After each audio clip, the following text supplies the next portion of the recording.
Ici, on nous dit la relation entre la vitesse en mètres par seconde d'un objet, son déplacement et le temps requis pour effectuer ce déplacement est la distance est égale au temps fois la vitesse. En fait, je vais juste faire remarquer que ce que vous connaissez, vous, c'est que la vitesse d'un objet est égale à la distance divisée par le temps. Vous voyez ça comme étant des vecteurs. Si je fais une petite manipulation, je vais pouvoir voir que si je fais la vitesse fois le vecteur, fois le temps, pardon, ce qui va me donner le vecteur qui représente la distance. Donc, c'est ce qu'on nous montre ici. Dans chaque cas, sachant que les points sont exprimés dans le plan cartésien dont les graduations sont en mètres, exprimer la vitesse et l'orientation de l'objet. J'ai décidé de prendre le numéro A. On a un point qui est à 45,61. On se rend au point moins 18, moins 18. Je l'ai placé à peu près, au moins avec la logique. Et là, bien, ça se fait en 40 secondes. Donc là, l'idée, ça va être de commencer par trouver quelles sont les composantes de mon vecteur AB. On se souvient que faire les composantes d'un vecteur AB, je prends l'arrivée moins le départ. L'arrivée moins le départ. Donc, c'est ce que j'ai fait ici. J'ai obtenu moins 63, moins 79.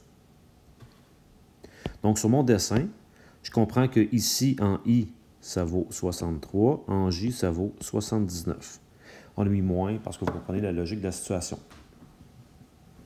Moi, ce que j'ai fait, j'ai été chercher la longueur.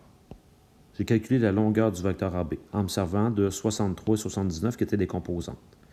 J'obtiens la racine de 10 210.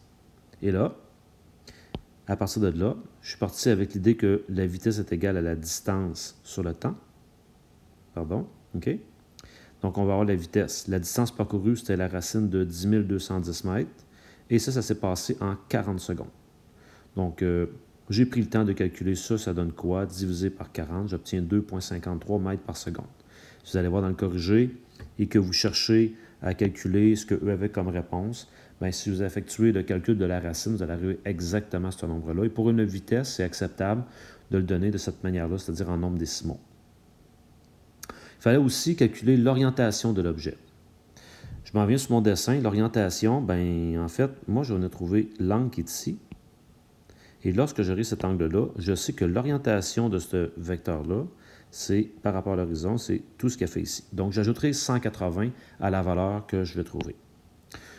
Normalement, pour trouver l'orientation, placée comme ça ici, nous effectuons un tangente. Donc, tangente de l'angle θ sera égal, dans ce cas ici, à l'opposé divisé par l'adjacent. Donc, si je vais avoir la mesure de l'angle θ, je ferai tan moins 1 du rapport 79 sur 63. J'effectue le calcul ici de mon côté. Donc, tan moins 1 de 79 divisé par 63. J'obtiens exactement 51,43. 51,43 degrés. C'est pas tout. On peut écrire que l'orientation, on pourrait parler de V, le vecteur de la vitesse. Bien, son orientation, c'est, on le dit, on prend 180 degrés, on lui ajoute le petit angle qu'on vient de trouver de 51,43, ce qui nous donne 231,43 degrés.